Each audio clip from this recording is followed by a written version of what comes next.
হেই তোমরা দাঁড়াও, এখানে কি করছো? এই যা এখান থেকে, নাহলে গুলি মারবো। আরে গাইজ ইয়ার বন্দুক বের করে ফেলেছে, পালা পালা পালা শিনচান এখান থেকে পালা। ওরে শিট গাইজ, দেখতে পাচ্ছ ইয়ার বন্দুক বের করে রয়েছে। দাঁড়াও, আমার কাছেও আছে বন্দুক। আরে ফেঙ্গিদা মারো মারো, কাছে চলে এসেছে।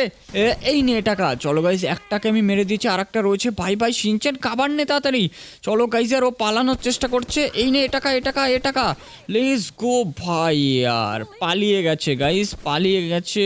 অসুবিধা নেই কোনো, ছাড়বো না ইয়ার, দেখে নেবো গাইজ পরে। বাট ওয়েট, এখানে একজন কেউ তো পড়ে আছে।